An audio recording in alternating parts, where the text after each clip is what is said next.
More than 2 million emergency calls are made every year in Victoria. You're not going to die, mate. You're not going to die. Well done. One call every 12 seconds. Securing the survivor. On the front line, You're with the ambulance. We've got ya. paramedics work around the clock, You're being very, very brave. fighting to save lives. Pass me your hand. It's okay. Cameras capture unguarded moments Doing a good job, buddy. of compassion Hello, look where you are. Is that better? Yeah. and laughter. We got it. This is not a catastrophe. It's all part of the daily lives Congratulations! of these emergency service heroes. It's Emily Lum. I'll look after you, I promise.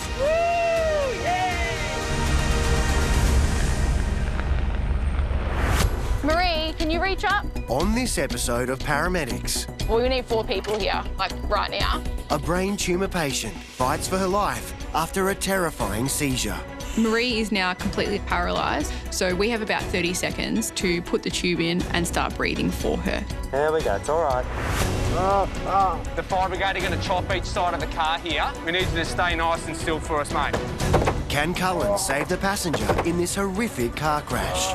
If this guy survives, he may never lead a normal life again. Go. Am I going to convince you to come with us today to the hospital? No. And 91-year-old Doris gives Nat and Leonard a run for their money. It's a no deal, is it? It's a no deal.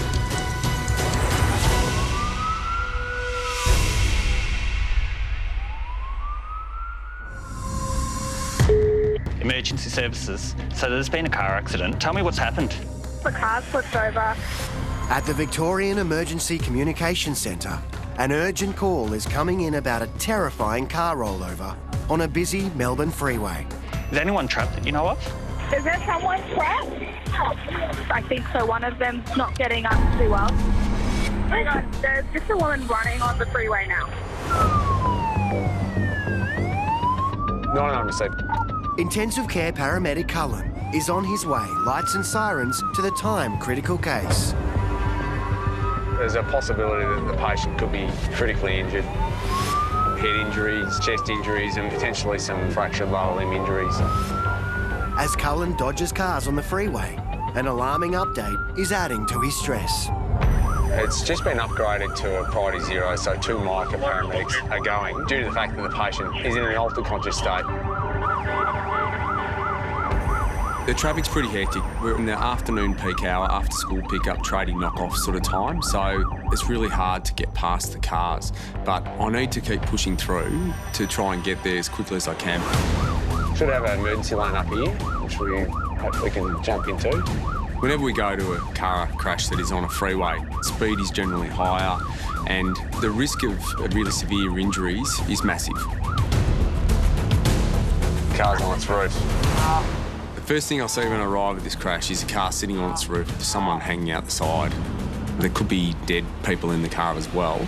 This is a huge crash.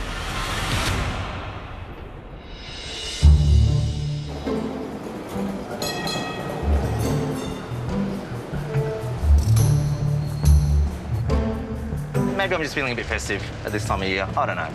In the Christmas spirit? Very much so. It's the start of shift for good friends Leonard and Nat. So what are you doing for Christmas? Well, so traditionally we don't celebrate Christmas, being Jewish, but Adrian and his kids celebrate it, so we will be celebrating Christmas this year. Nat and her partner Adrian are now living together, and his children are staying for the holidays. And that means a major adjustment for Nat and her 3 kids. So for kids that don't celebrate Christmas, they have really taken to the idea of getting presents. Christmas is the best time of year, especially for kids. And as soon as Nat exposes her kids to Christmas, it's all over. It's going to happen every single year. There's no going back after this. What does your mum think about this? My mum doesn't need to know everything, OK? She's still waiting for me to bring home a nice Jewish boy. If Mum finds out we're doing Christmas this year, I think she's going to be mortified, so it needs to be kept top secret. Support 213 received, code 1. Leonard, we've been called to a male in cardiac arrest and CPR is in progress. All right, it's game on. You're clear on the left. Another ambulance crew are now with the cardiac patient. But suddenly, Nat and Leonard find out they're being diverted to a second patient at the same address. We've just arrived on scene. It appears unrelated, but there's an elderly lady who's had a fall out the front. She appears conscious, but she'll need an assessment. Received. This is the nature of the job. You think you're going to one thing, then you're directed to something else. So up there on the left, yep. There we go. Oh, yeah, there's our patient. Oh, she's fallen. We arrive on scene. I can see an elderly lady sitting on the ground being comforted by a bystander. It's not looking good. Hello. This is Doris. Hi, Doris. I'm Natalie. What has happened, Doris? Well, there was no one home for the man that was sick. Right. So I had to get up and hurry down. Okay, so someone is unwell upstairs. Yeah, he's on the floor nearly dead. And you've run downstairs to show the ambulance where to go? Yeah. And you've fallen over? Yes. Okay. I really feel for Doris. She was just trying to do the right thing and help her neighbour out, and now she's sitting on the ground, bloodied and bruised herself. What a day. Emergency services, tell me exactly what's happened. Laurie has a brain tumour and she's just had a fit. Back at the Emergency Communications Centre, an anxious woman is calling in. Her 69-year-old sister-in-law has recently been diagnosed with a returning brain tumour and has just collapsed. She had surgery about 6 months ago. Okay. And she's just had an MRI about 2 weeks ago. Marker 30, received. Intensive care paramedic teams Simon and Michaela are on their way, code 1, to the patient on the Mornington Peninsula. While a patient's seizing, they're not able to breathe properly because of the muscle contractions going on. This stops them from getting enough oxygen in and delivering that to all their vital organs. If the patient continues to fit for a really long time, this can cause long-term damage to the patient's brain. They just arrived 3 minutes ago. A local ambulance crew is now at the house and is sending through an update. The first seizure lasted approximately 2 minutes. About 30 minutes later, about the second tonic seizure lasted 90 seconds. The seriously ill patient is now being transported with the other ambulance crew, and they're about to rendezvous with Simon and Michaela en route to hospital. Yeah, left. We want to get Marie out of that ambulance and into ours as soon as possible so we can initiate our intensive care management. It's all right, Marie. It's okay. So can I have one of the ALS paramedics? Well, we need 4 people here, like right now. Has she ever had a seizure before today? No, never. No, first seizure. When someone's got a history of brain tumour and a rapid drop in conscious state, it's probably not going to be good. Marie, can you reach up?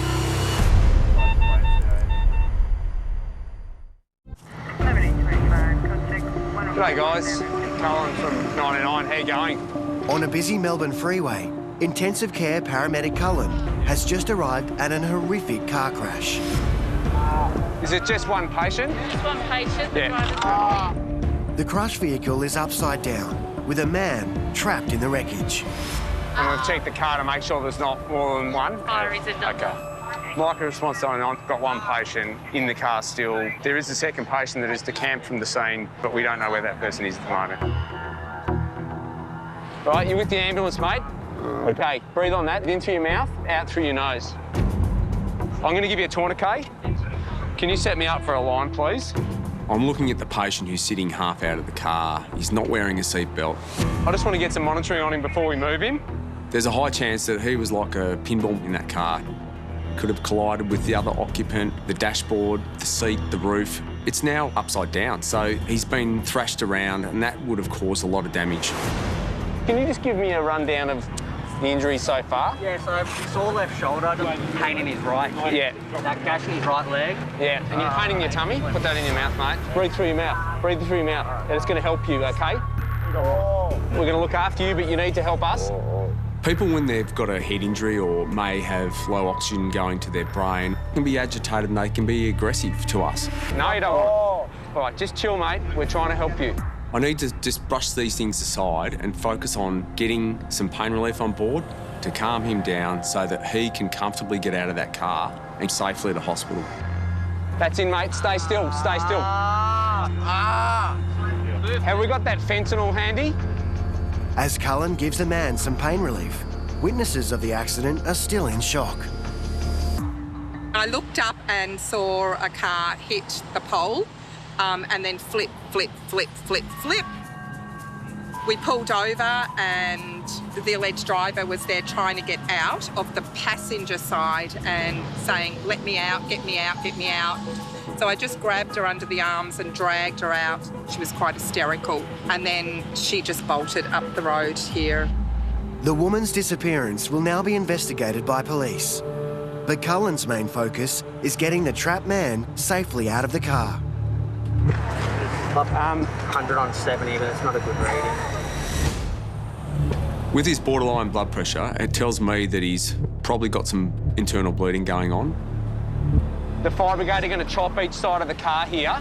We need you to stay nice and still for us, mate. He might have internal injuries in his abdomen, in his chest. This guy could be really, really sick.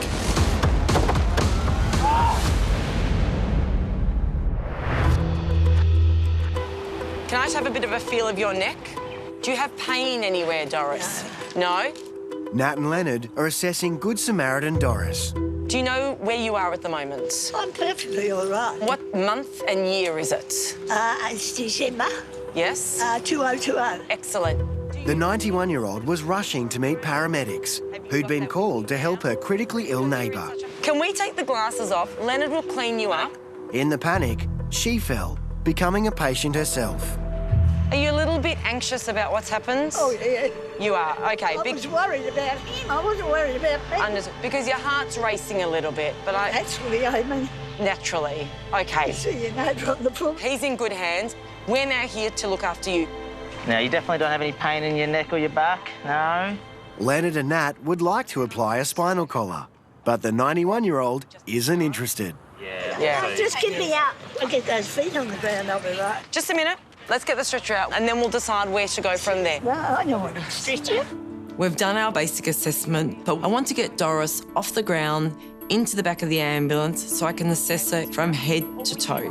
OK, we're going to help you up. No, I'll tell you if I need you. I offer her help to get onto the stretcher and she shuts me down. She can do it herself. You are speedy, aren't you? Look at you go, go, go. Determined. Give me your hand, that's it. Now, just slowly. Just one leg up first. Take your time. Well done. Well done. Oh, is that better? Yeah. Yes, now I can see you properly. Gonna give you the royal treatment. So have a seat, put your bottom right there. I'll do it in the seat. That's okay. There we go. Okay.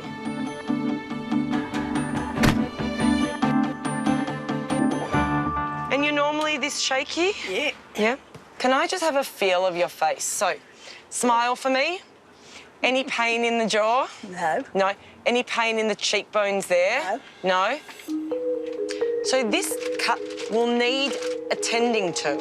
It definitely needs some glue. If I go home and sit in my armchair for half an hour, I will be fine. The problem with heads is that we don't know what's going on inside the heads. We can only see what's happening on the outside. There's always a risk that underneath that cut, there's a tiny little bleed going on, OK? So the advice is to go down to hospital. No. No chance. I can't. Then I've got to die of something. I know, but not today. How about that? Not today. Oh, no, I won't die today. OK.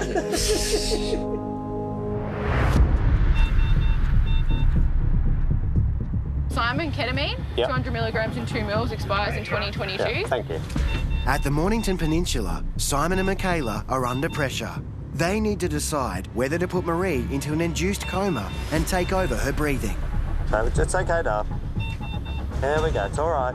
It's all right. Just giving you some medicine to make you relax.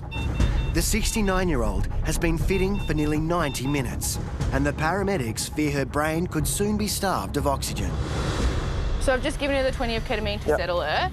So we're going to move towards RSI. John, Matt. Only 2 weeks ago, Marie received the heartbreaking news that a tumour in her brain had suddenly returned. She's not breathing a huge amount. She's not? No. Today, she was at the beach with her family, trying to stay positive and come to terms with the frightening news. I was deeply distressed for her, for what this would mean to her and all, you know, the people that love her.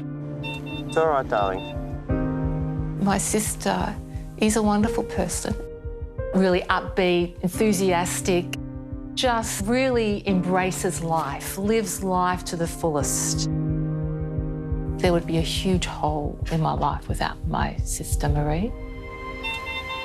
I need some medals drawn up. Yep. My main concerns right now is that Marie's been fitting for a really long period of time. 20 mil syringe, Yep. 12 mils of normal saline. Yep. And we're not sure what's actually going on inside her brain. Additionally, she's not breathing properly and she's not protecting her airway properly, which puts her at risk of not enough oxygen getting to her brain and long-term brain damage, and also aspiration, which can lead to a pneumonia. Marie's breathing is still so unstable, Michaela and Simon have no choice. They must now intubate. We're ready to move, ready to proceed with RSI. Does anyone have any questions, any concerns? We're good. It's really important that when we're doing these high-risk procedures, such as intubation, that the communication within our team is clear. Everyone knows their role and what is about to occur. If we're unable to get it in then we'll go back to bag valve mask with an open airway. Yep. Can you turn the oxygen off? Marie is now completely unconscious. She's completely paralysed and she's not breathing on her own. So we have about 30 seconds to put the tube in and start breathing for her.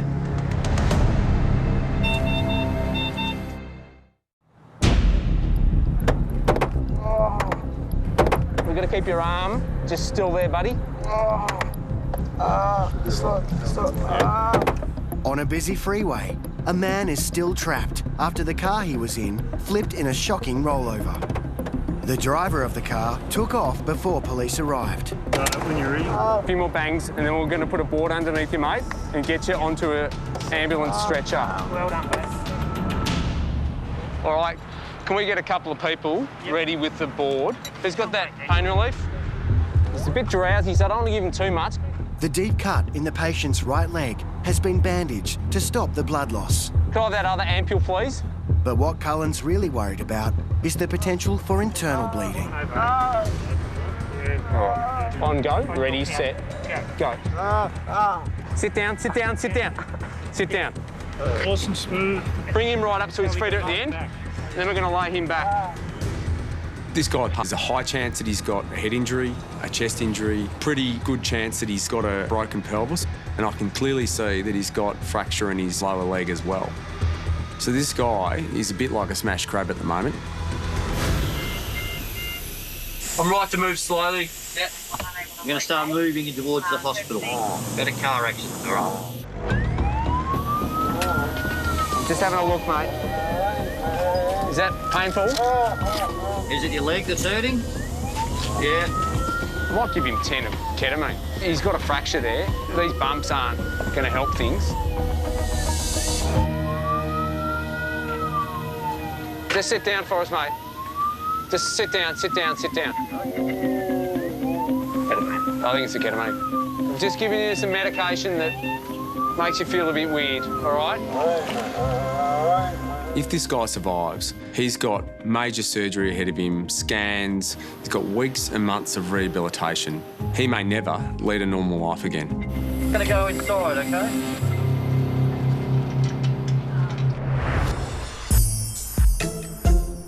Oh my God, I'm so excited. Cheers. It's the start of shift for besties Steve and Emily. They're waiting for their first case, but in the meantime, they're in food heaven. Oh my God. That's orgasmic. It's like warm inside. To be honest, this is my first time I've had a tart. Me too. Me too. Me too. Em and I are both very similar in our tastes in men, food, wine, and we definitely love the same snacks. Oh my God. Food is so important to us because we need to have our sugar levels high so that we're ready to respond to a job and we can give our full attention to that person. With Steve's sweet tooth satisfied, 213 and 214 receive code 1. the team's now heading to a Code 1 call for a suspected heart attack. So we're going to pain in chest. It's all happening. It's all chest pain. Chest pain can be a heart attack. It could be a blockage in one of the vessels in the heart, or it could be a pulmonary embolism. Stop. Please stop. God, you have time. Okay, and then stop on the inside here for you, Anne. Our bodies are amazing, and chest pain alerts us to the fact that something's not right, and ignoring it could be the difference between life and death.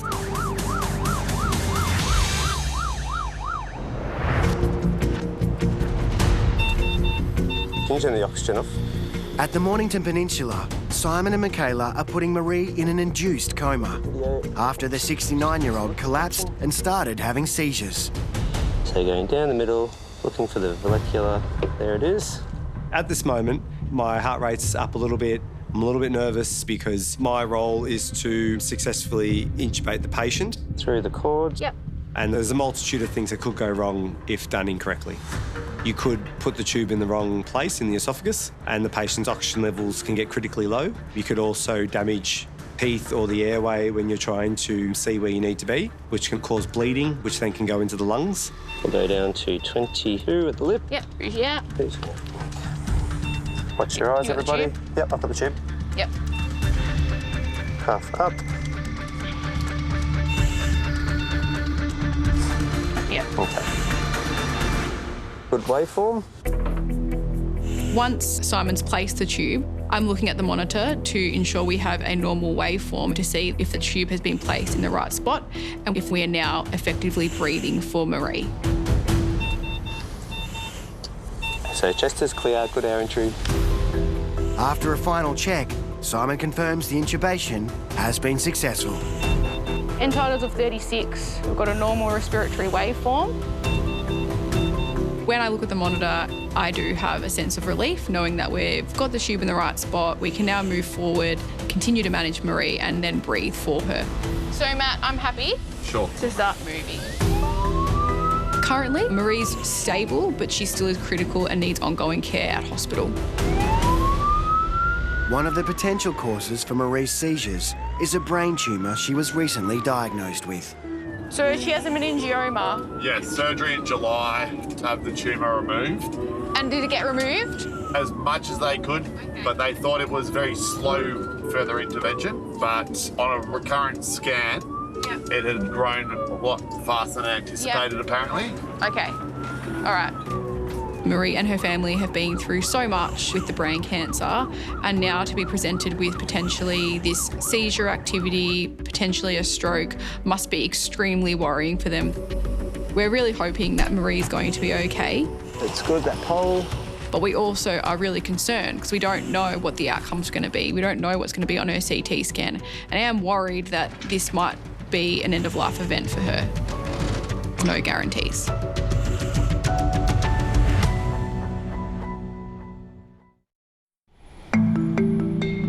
I can't go to hospital. I've got things to do.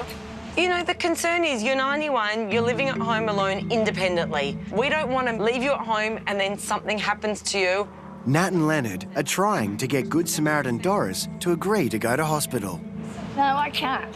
Nat's normally a very good negotiator. I would have thought... I'm not done yet, I'm not done. Doris fell while trying to flag down another ambulance for her sick neighbour. But she's refusing to go to the emergency department. Oh, I'll be all right. We get to a lot of elderly patients who are very apprehensive about going to hospital. They're worried that they're going to stay there for a long time and potentially not come home. There's a decent chance that when you have a little bleed in your brain, it builds slowly, so you wouldn't have any symptoms now. But in the next 24, 48 hours, that bleed could get a lot bigger. Is it telling me all the naughty things? Well, we have to. I'm not going to sugarcoat it because I feel very uncomfortable leaving you. Has he changed your mind? No. No, I'm going upstairs. Is that 100% no? That's a no deal, is it? It's a no deal. I don't think we're going to win this one, Leonard. I really don't. All right. Okay. If anything changes, I want you to call us back. Okay. Okay? Yeah. Promise me that? Yes, I will. Okay.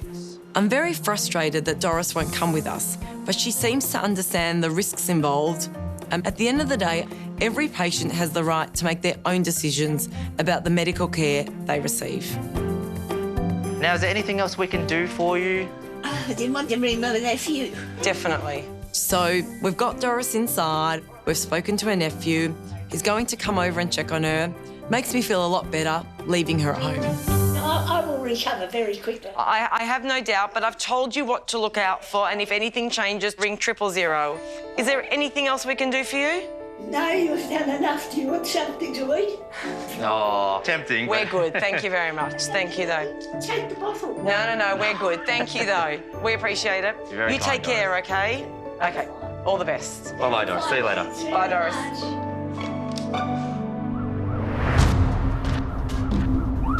This way, please. Couldn't have done any slower. Across town, Emily and Steve are driving code 1 to a 70-year-old man suffering a suspected heart attack. Gloves, goggles, mask. Mask is Thank you. So much to put on, isn't there? Like when you're driving, especially. I feel like I'm going out clubbing. Like I need this, I need this, I need this. Lip gloss, highlighter, blush. Yep. So we're looking for 4A. 6. 4B, 4A. 4A.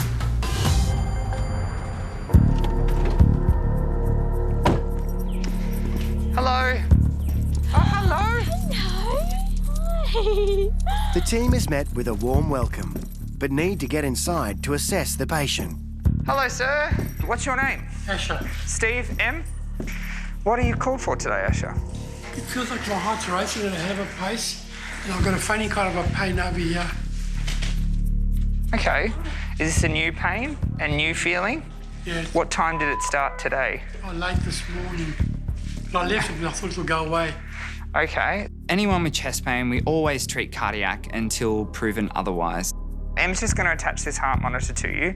There's many different things that can cause chest pain, but obviously the main life-threatening one is a heart attack. So describe this pain to me. It's like sitting over here on my chest. Yep. It's gone right in. Does it feel heavy? A little bit, yes. It's uncomfortable. Okay. It's unpleasant. Okay. So you don't have any cardiac issues? You've never had stents? You've never had a heart attack? No. High blood pressure? No, I'm perfect. High cholesterol? I'm perfect. Okay. I'm talking to Asher, and in his own words, he's perfect.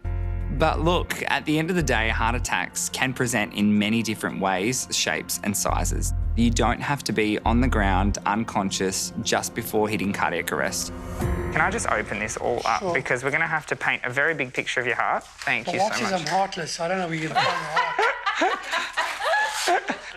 heart. He's got a heart. It's there and it's beating. Two outside witnesses. Yes, you do. You can be sitting upright, talking, joking, and you can be suffering from a heart attack. Come on, you're going to feel good. Hello, Tricky. How old's Rocky? 10. Oh my gosh. He's young.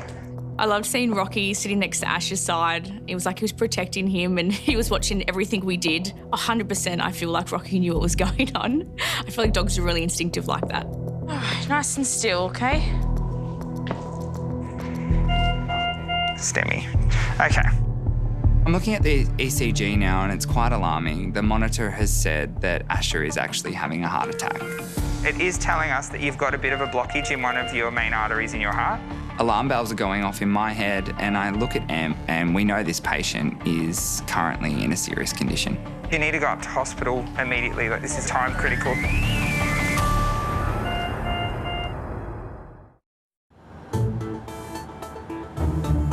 Did you know I was a dental nurse for 5 years before I became a paramedic? Marley and Taney are just starting their day, unpacking their reasons for becoming paramedics. What caused the switch from dental nursing to paramedics? I always knew that dental nursing wouldn't be my forever career. Taney's now a veteran in the blue uniform, but it was a family tragedy that changed her path in life forever. One sunny afternoon, my family were involved in a boating accident. So our boat exploded with them all on it and caught fire. And my grandfather and my nana and cousin were burnt quite badly. Jesus. On that day, I guess I saw what humanity's really about. It was about the care and the ambos that were there. They gave something to my family that I just couldn't fathom was even possible. I saw what they were doing and thought, wow, that's a pretty cool job. And I just sort of watched how they had this air of calm about them in this really horrendous situation. I feel like I'm going to tear up. I just thought, if they have this impact on my family and they do this every job they go to, what an amazing job. And everyone obviously had a good outcome. Yeah. I mean, it was pretty traumatic. They saved my family that day, and from that moment on, that was why I wanted to become a paramedic. Oh my God. Yeah, that's how I got into ambulance. As Taney and Marley continue to bond while waiting for their first job, Just a little sharp sting. Steve and Emily are worried their patient, 70-year-old Asher, is having a heart attack. I'm just going to pop GTN patch on. Okay, that's in. Do you feel dizzy or anything? It's starting to some more. Okay. Okay. But as the team perform another ECG, the results are changing. He's got a right bundle branch block. There's no ST elevation. The second ECG that we do in Asher contradicts the first, but regardless, he's experiencing these symptoms and he could potentially still be having a heart attack. I can just feel like it's pumping. Yeah. With Asher's chest pain, he can still be developing a heart attack. It can be quick or it can be prolonged. Take a seat here, Asher. Perfect.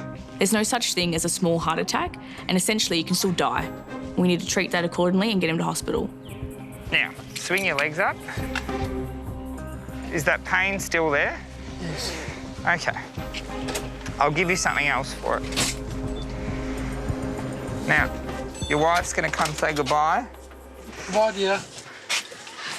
Can't remember her name. Give her a big smooch. You're hilarious. Good, stop.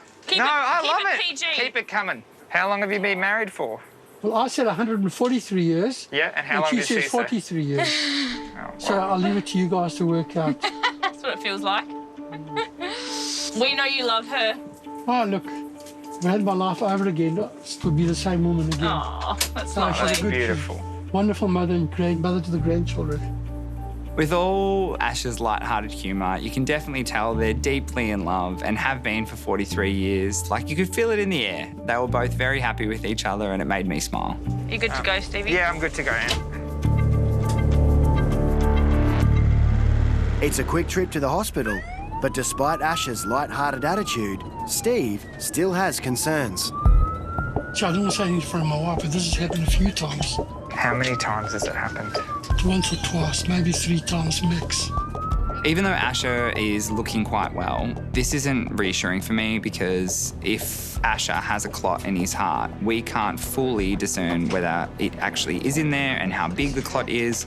So you've got some dizziness? Very little. That's what you get excited about. Alrighty. We'll get you in, Asher, and get you seen. If they find a blockage in Asher's heart, a team of cardiologists will be waiting to take him up to theatre. And they will remove the clot then and there. Okay. Let's go. But hopefully they'll give him the all clear and he'll be able to go back home to Joan and then go chill with Rocky on the couch. When the dog ran out to us, that was my favourite part. I feel like I haven't seen my dogs all week. Literally, all week. They get so sassy as well when you leave again. They're like, I know. seriously? Excuse me, why are you going again? The face. I know, even when you give them a treat. It's like your sassy face I know. that you give me when I leave you. Or is it the other way around? I'm needy. You are needy. All's well that ends well. Now get us home. As Emily and Steve head back to base, Taney and Marley's first job has just come through. Code 1 missing, thank you. It's a disturbing case. We're clear straight ahead and clear on the left. 2 teenagers have been injured with a knife. It says patients disconnected after confirming him and his friend have been stabbed. Obviously, we'll consider whether we need air support. They do carry blood to maintain perfusion and keep these kids alive.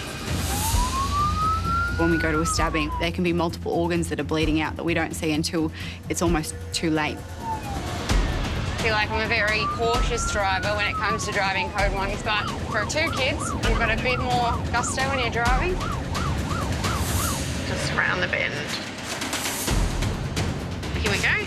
As the team pull up at the scene of the stabbing, they find one teenager has already been loaded into an ambulance. The second stabbing victim is waiting for treatment. He's been stabbed with about a 2 centimetre wide but potentially 30 centimetres long thin knife to his left flank. So our biggest concern is that we may only see a small wound on the outside, but on the inside, what's actually happening is quite catastrophic. He is obviously complaining of some pain, but he's also got some referred pain on the right side of his abdomen. Okay. I'm concerned that this knife could have penetrated his kidney or that he could have damage to his other internal organs. This patient could be bleeding out in front of us, and we don't know yet. It doesn't feel like a normal stab wound, I can tell you that. Whoa, whoa, whoa. Can we have a hand, please? Suddenly, the teenager tries to get off the stretcher. Come over. No. Mate, you're going to fall off the bed. Don't worry. And I'm worried about your wound, okay, sweetheart? I'm Taney, okay? You've got a lot of pain. You can't wiggle around. The more you move, the more it's going to hurt. We need to get you in the ambulance, okay? The patient's really agitated. We need him to stay still because if he's bleeding internally, that could be life-threatening. Take that off. It's a seatbelt. I know. I need to leave it on you. Trust me, I'm gonna behave, I promise. No. It's not a restraint. It's just because I'm a terrible driver, that's all. Reassurance is key for us in every job, no matter the acuity, no matter the type of job. I don't like that. I'm claustrophobic. I'm worried about you. Don't do that to me, bro. This patient has a high heart rate. Assessing someone that's agitated, their vital signs change. So we were trying to calm him down so we could best assess what his numbers were actually doing and understand what's really going on. I just need to have a little look at this wound, okay? As Taney and Marley try to keep the agitated patient under control, Yeah, sure. intensive care paramedic Steve has arrived as backup. So just there. Right, okay, so Yeah. potential kidney. Yeah. What I'll do, mate, I might come with you. Sure. When I hop in the back of the ambulance, I'm worried where the knife wound is, that it may have hit his kidney, and the blood supply to the kidney is quite high. All right, mate. He could go into cardiac arrest and die whilst en route to hospital. Do you want to watch me die?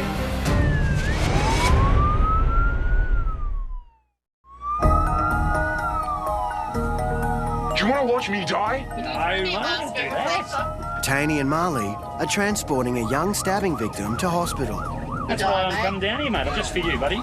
Intensive care paramedic Steve is also on board in case the young man's condition deteriorates. How big did you say the knife was? About 30 centimetres. It was a decent blade. Thin. Like a Thin, quite thin, yes. Yep. Gee whiz. It's just where it is. The angle of the blade. As it punches your diaphragm, as it punches your lung. I'm extremely concerned about internal bleeding and the potential for him to rapidly bleed out in front of me.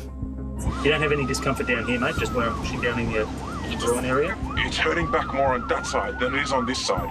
Yeah. And you said before you weren't knocked unconscious. Is that correct? No. You can remember everything that happened? I remember it. Straight away, he pulled out the knife. Right. Nobody fights with their hands anymore, It's yeah? a thing of the past, fighting with your hands, isn't it? But don't worry. In a couple of weeks' time, you're going to be picking up somebody for a stab wound too. I'll be a real man. I'll be a real man. Mate, I'm going to tell you as a 44-year-old man what a real man is. One who says, enough's enough, buddy. No one else needs to suffer. I understand what you're saying, man. You got the whole world ahead of you, champ. Nice young fella. You don't want to go get yourself into trouble, mate. You know, you got potential relationships, you got kids, you got careers, cars, houses, holidays, just everything ahead of you, mate. Everything. I can actually see my son in this boy and some of the problems that he's having. I can actually relate somewhat to, and I can't help but actually feel a lot of empathy for him as a father. And you got to think of your family, mate. Think of your brothers and your sisters, your mum, your dad. That's what I'm thinking about. I don't want nobody to go pick on my family. Yeah, but they don't want to be visiting you in prison. You know, he's been lucky. He's still alive and talking. I really hope that he learns a lesson that a lot of people don't actually walk away from these injuries, and they can actually die. We're here. Do you want a blanket? No, I'm fine, thank you. This whistle is taking away everything.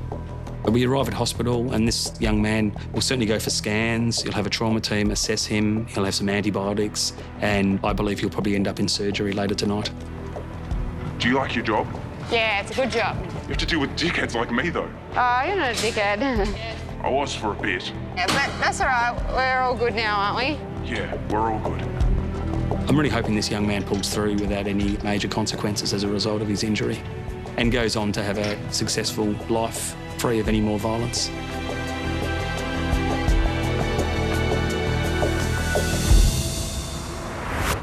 Are you a little bit anxious about what's happened? Oh, yeah. It's been 4 weeks since 91-year-old Doris had a nasty fall as she was trying to flag down an ambulance for her critically ill neighbour.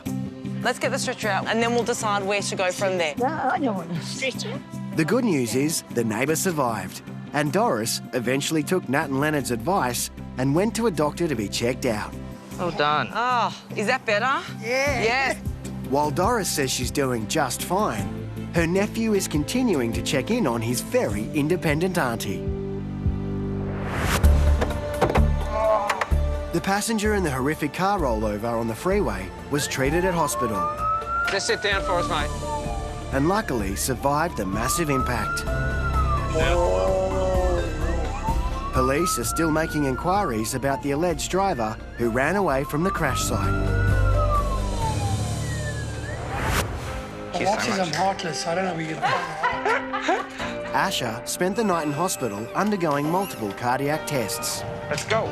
Luckily, results showed the 70-year-old did not have a heart attack, and he was sent home to a very happy Rocky. It doesn't feel like a normal stab wound, I can tell you that. The young stabbing victim was lucky to survive after doctors found the knife had penetrated his kidney. Do you want to watch me die? No, Fortunately, no surgery was required, and he was released after 48 hours. Marie was diagnosed with a recurring brain tumour and was rushed to hospital after a terrifying seizure. It's okay, Dad. There we go, it's all right. Simon and Michaela had to put the 69-year-old into an induced coma, but had grave fears that Marie wouldn't survive. Certainly love these pats, don't you? Her sister Claire was devastated. I hated seeing someone I love so much suffering like that. It reminds me of, how fragile life is and, expect the unexpected. Bought you a cuppa, Claire. What are you doing reading a book when you've got Maggie there to love and hug? Against the medical odds, Marie made it. But she spent 2 weeks recovering in hospital. I have no memory of the seizure at all. No memory of the lead up to the seizure. It's like there's a chunk missing out of my life. Now Marie's booked in for radiation therapy to shrink the brain tumour. I'm excited that it seems that it's really going to happen after having a few postponements. And she's looking forward to reuniting with her Canadian partner Patrick when the borders open. Patrick and I are planning on getting married in the Galapagos Islands. I'm the luckiest. I am. I'm just so grateful to be here. Thank you so much for everything. There's a lot to look forward to. And life's short, you just got to live every day, don't you? The sun's going to rise every day, and that's a great thing. So just be part of it, part of life.